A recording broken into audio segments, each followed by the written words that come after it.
नमस्कार, आप देख रहे हैं डेली डायरी न्यूज। मैं हूं आपके साथ खुशबू झा। आज हमारे साथ बातचीत करने के लिए न्यू सोर्स स्टार्टअप इकोसिस्टम के को फाउंडर मुकेश सिंगला जी मौजूद है। आइए इनसे बात करते हैं और जानते हैं फाउंडर्स मीट के उद्देश्य के बारे में।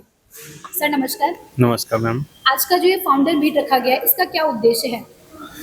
मैम देखिए, ये फाउंडर मीट शुरू करने का मोटिव यही था कि जो इन्वेस्टर्स और फाउंडर्स के बीच में जो गैप है, फाउंडर्स को इन्वेस्टर्स को कैसे अप्रोच करें, कैसे वो तैयार करें, अपने आप को कैसे वो पिच करें, उस गैप को कम करना, ताकि दोनों के इन्वेस्टर्स को अपने इन्वेस्टेबल स्टार्टअप्स मिल पाएँ और फाउंडर्स के लिए इन्वेस्टमेंट लेना ईजी हो जाए। क्या लगता है आपको, जो स्टार्टअप्स होते हैं उनको किन किन प्रॉब्लम्स का सामना करना पड़ता है?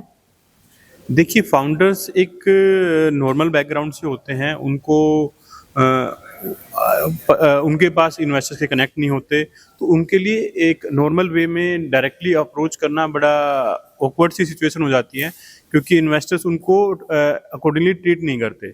तो ये एक ऐसा प्लेटफॉर्म है जिस पे वो इन्वेस्टर्स को एक हमारे प्लेटफॉर्म के थ्रू अप्रोच करते हैं, उनका एक ट्रस्ट बिल्ड होता है और उनकी पहले कुछ प्रिपरेशंस भी कराई जाती है इन्वेस्टर्स को अप्रोच करने से पहले। तो इसमें फाउंडर्स को भी ट्रस्ट बिल्ड होता है, स्टार्टअप्स को भी लगता है कि भी हम ट्रस्टेड इन्वेस्टर्स को अप्रोच कर रहे हैं। और साथ के साथ जो हमारा पोर्टल है, उस पे इन्वेस्टर्स एंड स्टार्टअप्स दोनों की प्रोफाइल विजिबल होती है। तो फाउंडर्स को पता चलता है कि भी कौन कौन से स्टार्टअप उनसे रिलेटेड जिस सेक्टर में वो काम कर रहे हैं, किस किस इन्वेस्टर्स को अप्रोच कर सकते हैं, ताकि उनको एक दूसरे का इंटरेक्शन जल्दी हो जाए और फास्ट हो जाए और कन्वीनियंट हो दोनों के लिए। क्या लगता है कि यंग एंटरप्रेन्योर्स जो हैं वो आजकल स्टार्टअप्स पे काफ़ी वर्क कर रहे हैं, उनको लगता है कि उनको अपना बिजनेस करना है, तो ऐसे में आप लोग उन तक पहुंचने के लिए और क्या-क्या करते हैं? देखिए मैम, करने के लिए तो हम सारी चीज़ें करते हैं। मैं मेनली न्यू सोर्स का प्लेटफॉर्म सारी सर्विसेज प्रोवाइड करता है, लेकिन मैं पर्सनली वैल्यूएशन सेगमेंट को देखता हूँ।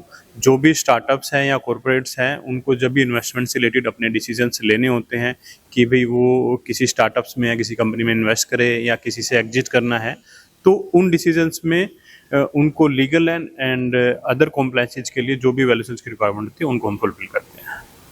आप लोग इन्वेस्टर्स और स्टार्टअप्स और मेंटर, इनके बीच में जो एक गैप होता है कहीं ना कहीं, क्योंकि हमेशा हमने देखा है कि जो भी स्टार्टअप्स कर रहे होते हैं या जो भी मेंटर होते हैं या जो भी इन्वेस्टर्स होते हैं, उनके बीच में एक गैप होता है, तो उस गैप को न्यू सिस्टम कैसे फिल करता है? देखिए, फिल करने का पैटर्न सिंपल है। स्टार्टअप्स अपनी प्रोफाइल क्रिएट करते हैं, हमें अप्रोच करते हैं, उनको हम अंडरस्टैंड करते हैं, हमारी टीम उनसे कॉन्टैक्ट करती है, वो एग्जैक्टली किस किस सर्विस को प्रोवाइड करते हैं। तो इन्वेस्टर्स का जो बेस है, उसको वो देख सकते हैं कि भी उनके सेक्टर से रिलेटेड कौन कौन से इन्वेस्टर्स हैं जो इस सेक्टर में इन्वेस्ट करने के लिए वो इस सेक्टर में इन्वेस्ट करना चाहते हैं। तो वो एक उनके लिए डायरेक्ट कनेक्ट बन जाता है, ताकि उनको उसकी फील्ड की बारीकियां भी पता चलती हैं। कुछ कमियां ऐसी होती हैं जो हर एक फाउंडर्स को नहीं पता होती, तो उनको और स्टार्टअप से भी मिलना हो जाता है जो उनके सेक्टर के हों, और के साथ इन्वेस्टर्स को भी अप्रोच कर सकते हैं। अगर हम वैल्यूएशन की बात करें, तो क्या लगता है कि न्यू सोर्स जो है उनका वैल्यूएशन कैसा है?